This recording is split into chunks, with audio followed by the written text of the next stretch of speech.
Hi guys, my name's Brittany and this is Peyton. She's probably not gonna fall asleep, honestly. But she's just eating and I was trying to film this video like 10 minutes ago. She was being super fussy, then she puked on me, so I changed my shirt. I was wearing a cute outfit, had it all set up, but you know what? I'm never in cute outfits, like that's just not my life right now. Because I have a 8-week-old who spits up all the time, who chews on my arms, so I'm covered in slobber and just, there's no point dressing cute when I'm just gonna end up having to change. And I really don't go anywhere, so. But I'm just gonna tell you my story, because obviously I'm not in my late 20s, early 30s like most regular moms would be. I am 19 years old. So I found out I was pregnant when I was 18. Around Christmas, it was the week before Christmas, I think, around the 20th. There was a huge storm going on. I had a doctor's appointment already booked, but then I got a call because I had taken a pregnancy test and it came back negative. But I knew that there was something like up because I hadn't got my period. And that's really not normal for me. Like my period is very regular, like every single time ever since I got it. But I took a pregnancy test and it came back negative. So I was like, I'm gonna go to the doctor, have them do blood and see, what it actually says. So my doctor had called me and was like, hey, our power's out, but I need to come in. I was like, okay. So we were actually, me and my boyfriend were on a road that had a fallen tree down with power lines down, and he is a volunteer firefighter, so he was conducting traffic, like getting people to turn around and stuff like that. So he stayed, and I went to my doctor. I didn't tell him I was going to the doctor. I told him I was going to go to Walmart and go to the bathroom. So I went to the doctor and she brought me in and was like, so your test came back positive, you are pregnant. She gave me my options, but I knew right away that I was keeping her. At the time, obviously I didn't know it was her, but there was no doubt in my mind that I wasn't keeping her. I've always wanted to be a mom. Like that's been my biggest dream, is to be a mom. It came a little sooner than I would have hoped, but that's okay. We all love her. She is very, very loved. Huh. You're a little love monkey. Everyone loves you. Even though you're a pain in the butt sometimes. Yeah. I had a very, very, what I want to say, easy pregnancy.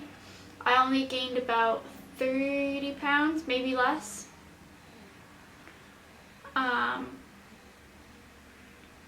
I forgot to weigh myself before I went into the hospital, so I really don't remember.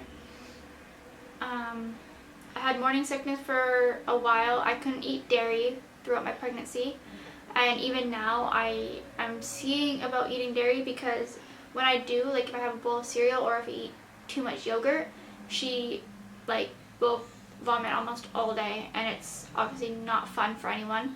So I'm trying to see if me cutting out dairy will help, or eating less dairy, or whatever the case might be. Her father is still in our lives. Huh. He lives with us, doesn't he? Huh. And so as far as my labor went, it was pretty fast. So my water broke on the 12th at 10:15 p.m. And again, it was it was really quick, so, and it wasn't honestly that bad. I mean, it was bad. It sucked. Like, don't get me wrong, it was awful. And I had a midwife, and so I phoned my midwife and let her know that my water broke. She's like, just go back to bed. You're fine. Like, you'll be fine till the morning. And so I was like, okay, sure. And then about half an hour later, my contractions started to get pretty intense really fast. And then I tried to go back to bed. Like, I tried to sleep and just like ignore them, but if you've had a baby, it's kind of hard to ignore those contractions. So around 3:30, 3 o'clock maybe, I hopped into the bathtub and like see if that would help with the pain. It didn't. And then I went back into my room. The contractions picked up again, got worse, and around 4 o'clock they were getting really bad. So I called my midwife again, but since I was still able to talk through them, she's like, "You're still fine, just go back to bed." I was like, "This is awesome, I love this, I love my life." But my boyfriend was like, "No, we're going to the hospital. This isn't fun for anyone." So he drove me to the hospital without calling my midwife or anything, and got to the hospital about, I think, 30 minutes later. My midwife, they ended up calling my midwife once they got to the hospital. She showed up, I think, 30 to 40 minutes later. And when she checked me, I was at a 7 centimeters dilated. And then I had like that laughing gas or whatever it's called, like you suck on it or whatever. And that wasn't really doing much, but I mean, it was something. And then I hopped into the shower there. And then about like 10 minutes after my shower, I was like on the verge of wanting to push. And then, so an hour after my shower, I was pushing. I didn't have an epidural or anything like that. I did it all med-free. And then, so by 7:45 in the morning, I had a beautiful little girl, and she was perfect. She came out, I thought she peeked on me. She came out looking exactly like her father. She still does look exactly like her father. She's got my cheeks, and for right now, she has my nose, but we'll see what it turns into. She's got brown eyes, lots of hair. Well, I mean, I'd say a fair amount of hair. She is very fussy. If she's awake and she's not pooping, she's crying. And if she's awake and pooping, then she's happy. Like, she's very content if she's pooping, which is very odd because I thought she would scream if she was pooping. Or just, like, be fussy if she's pooping. But that's when you get all the smiles and all the laughs and all the giggles, huh? And as far as nighttime, so when we were in the hospital, she wouldn't sleep in her bassinet. She doesn't like being swaddled. She doesn't like being alone. Like, she likes to be held. So at the hospital, I didn't get any sleep because at the hospital you're not allowed to co-sleep. Like, you're not allowed to have them sleep on you or with you. I was pretty much awake the entire time because all she wanted to do was sleep on my chest or my boyfriend's chest. The first night, I think, my boyfriend took her for a few hours so I could sleep, which was really, really nice. And then he did that during the day too. For a couple hours, he would walk the halls and just hang out with her so I could sleep. And then when we got home, I let her sleep on my chest because, you know, you kind of have to do what you gotta do to get some sleep.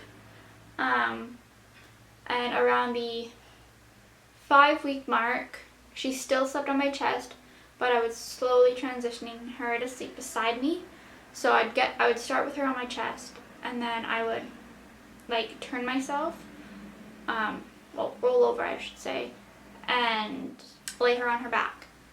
So she was still, but her nose was like literally in my boobs because she had to smell me and feel me and just be with me. But now we're going on 8 weeks and I can start with her on her back and she will stay there all night long, which is really, really nice because then I can get a better sleep myself. The past few nights, she's actually slept through the night, which is crazy. But yeah, that's my story. It's nothing fun. Being a mom is hard. It's very hard. But the cuddles and the snuggles and the laughs And even the crying. It's all part of it. She's passed out. She's passed right out. But yeah. I'm hoping to make like vlogs and stuff because, like, you know, being a mom, a stay-at-home mom, kind of gets boring and lonely sometimes, not gonna lie. So I might make some vlogs to pass the time. Not like we do anything exciting, but it might make things more fun for me. Alright guys, have a wonderful day. See you later.